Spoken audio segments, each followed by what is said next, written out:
From cowboy shootouts to shocking scenes at a Native American residential school, Taylor Sheridan's 1923 takes viewers from rural Montana to Africa and beyond. Here's a behind-the-scenes look at the latest Yellowstone spinoff. Though the flagship Yellowstone series has been on the air for 5 seasons, each more intense than the last, not every spinoff has received a second round. 1883 was a one-and-done limited series that creator Taylor Sheridan himself described as a, quote, 10-hour movie with an ending. Rather than simply continuing the story, 1923 skips forward 4 decades to witness the now-established Duttons fight for survival during Montana's Great Depression. But unlike its predecessor, 1923 earned a second season with the promise to continue the exhilarating story of Jacob and Cara Dutton into another year. While this isn't the first Paramount-Sheridan co-production to find itself with more stories to tell, it is the first Yellowstone spinoff to earn a direct continuation. When talking with Deadline about the renewal, Sheridan revealed that the second season would also consist of 8 episodes. Explaining why the 1883 follow-up would be more than a single season, he said, "I need to do this in 2 blocks, an 8-episode block and a second 8-episode block to wrap this up. For Paramount, it is great because I get more content. For me, I get more runway. One thing's for sure, we can't complain about more Dutton adventures." When Sheridan first announced his new wave of Yellowstone spin-offs, 1923 was originally billed as a different series altogether. Wanting to tell the story of Montana's Great Depression, which began before the economic catastrophe hit the rest of America in the 1930s, Sheridan had initially titled the series 1932. But a deeper dive into Montana's history changed that. By the time the series entered production, the last 2 digits in the title had swapped. Rather than chronicling the nationwide Great Depression, the series tackles the fallout of World War I, the 1920s Prohibition era, and Montana's own depression, which started nearly a decade earlier and involved a host of cattle and range wars. While the premise of a Great Depression-era tale is interesting in and of itself, 1923 is unique in that it can cover multiple eras of American and world history at once, all while invoking the works of John Steinbeck in the process. No doubt, the change served the series well in the long run, allowing for it to include Spencer Dutton's post-war voyage to Africa as a hired gun. This has been one of the more impressive storylines on the series and has stretched the Yellowstone franchise into international waters. In addition, the commentary on the impulsiveness of the 1920s mixed with the desperation of a depression makes for some instantly dramatic content. He survived the night. That's a start. It's no secret that the years 1923 and 1883 are more than a couple decades apart. Since most of the 1883 cast is killed off by the limited series end, that leaves very few options for the Dutton family to continue their bloodline. Because of this, James Dutton's older brother Jacob and his wife Cara take over the Dutton homestead and carry on the family legacy in 1923. Though Harrison Ford and Helen Mirren headline the series, there are 2 others who bridge the gap from the first prequel and this one. For starters, the series is narrated by actress Isabel May, who played Elsa Dutton, the firstborn daughter of James and Margaret on 1883. Though Elsa dies in 1883, her spirit still haunts her family's land and intends to watch over the Dutton legacy from afar.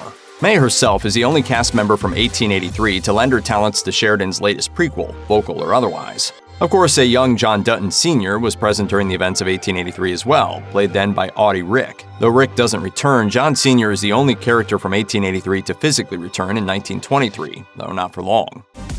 While most actors prefer to see a script before signing on to a commitment like 1923, neither Harrison Ford nor Helen Mirren did so. Though he'd planned all of 1883 out beforehand, Taylor Sheridan had only a rough idea of where he wanted 1923 to go, though he knew exactly who he wanted to cast. He told Deadline in 2022, "I need to know who I'm writing for. I'm done wondering who I'm writing for, and I have to go try to chase the person I had in my mind, and I can't get the person because they're doing some other Netflix show." This wasn't so with Ford and Mirren. In that same interview, Sheridan explained that Ford flew himself down to Texas to meet with him at his own private ranch, and he talked the movie star into it over a bottle of wine. "I have what my family fought for." Sheridan went on, "Then came Helen Mirren, and same thing, have a glass of wine." Sheridan has quite a reputation in Hollywood, one that flocks big names towards the Yellowstone universe. In an interview with The Hollywood Reporter, Ford explained why he took roles on both Shrinking on Apple TV Plus and Sheridan's latest prequel, saying, "I took the job without a script on both of them, on faith that the people who created the projects were going to deliver me a good script."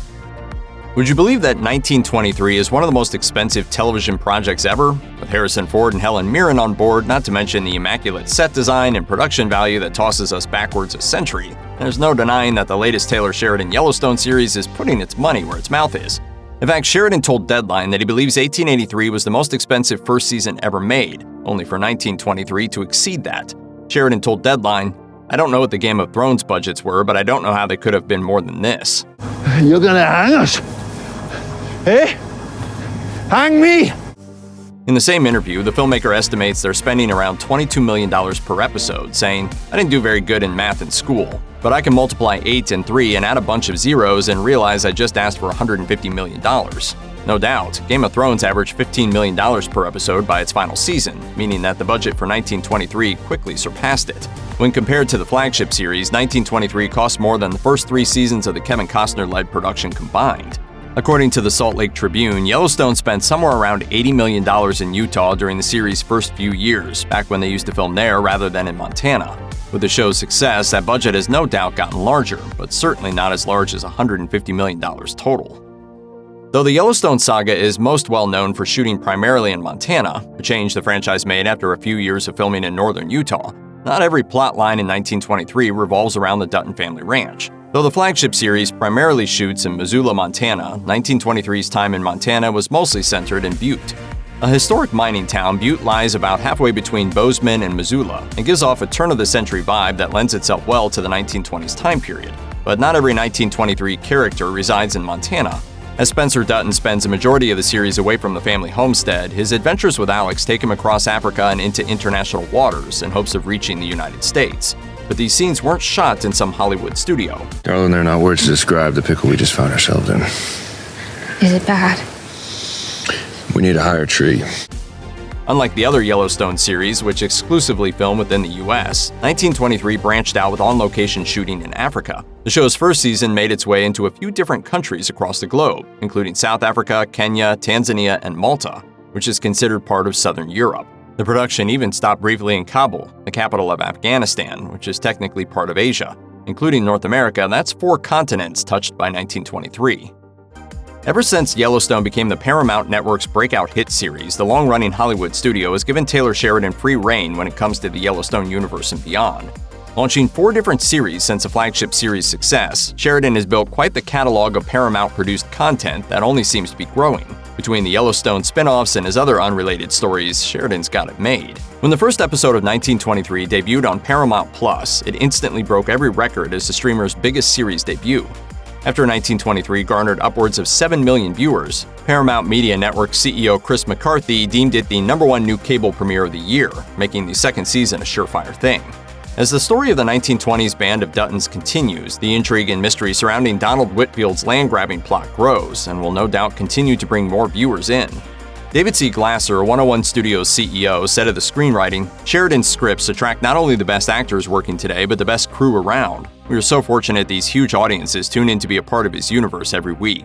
Between the globe-trotting spectacle, the gorgeous cinematography, and the powerful performances by Harrison Ford, Helen Mirren, and the rest of the phenomenal cast, it's obvious why audiences continue to show up. Grab hold of this. Get your breath. When 1923 first aired, there was a lot of initial confusion as to who the characters are and where they land on the Dutton family tree. To set the record straight, Harrison Ford's Jacob Dutton is the older brother of Tim McGraw's James, the family patriarch from 1883. Though Jacob and his wife Cara don't have children, they've come to see James's sons John and Spencer as their own. While John dies early on, his son Jack continues on the Dutton name and legacy with his wife Liz. Fans of 1883 and 1923 might have been a bit confused by the addition of Spencer Dutton, who doesn't appear at all on the former series since he hasn't been born yet. But flashbacks to the year 1893, as seen during Yellowstone Season 4, reveal that Spencer was born sometime after the death of his older sister Elsa. Though there's some debate as to whether Spencer or Jack will father John Dutton II, it's possible that Jack is actually a younger John himself, though only time will tell. There's no doubt that the works of Taylor Sheridan are highly praised by audiences across the country, but his content isn't exactly for the faint of heart. His 2017 movie Wind River features a horrific rape scene that highlights the plight of many Native American women, and many episodes of Yellowstone have shed light on the same. Though nothing can prepare audiences for the brutality of the Indian boarding school scenes in 1923, which really pushed the envelope. Okay.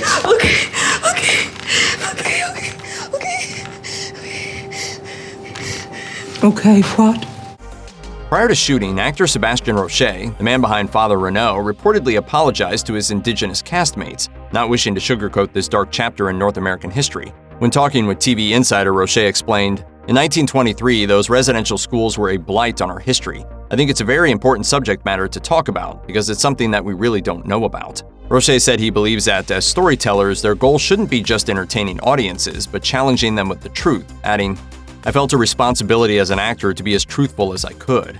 It's true that the residential schools were horrific, and as recently as May 2022, the United States alone has found 53 different burial sites associated with them. Now is certainly the time to shed some light on this horrific period in history. Many of the cast members of 1923 were forced to endure Taylor Sheridan's cowboy boot camp to prepare them for the harsh conditions of Montana ranch life. Sheridan has a history of making his worlds feel authentic by hiring real-life cowboys like Forey J. Smith as members of the Yellowstone cast. Brian Garrity, who plays Dutton ranch hand Zane, revealed to E! News that Sheridan's boot camp wasn't exactly a walk in the park. And so we were running on horses, lassoing, I learned how to use like an old 6-shooter. But one cast member wasn't forced to endure the rigorous training prior to production. Harrison Ford got out of it, but only because he's a ranch owner himself. He told The Hollywood Reporter, "I've owned horses for 40 years. I lived in Wyoming for 40 years. I'm still living there part-time. It's just getting back in contact with horses, really." According to the Land Report, Ford's owned his Jackson-based ranch since the 1980s, which is all the necessary qualifications he needs to play a Dutton. If anyone knows what it means to preserve what's yours, it would be Ford, who keeps both his treasured land and his personal life pretty close to the chest.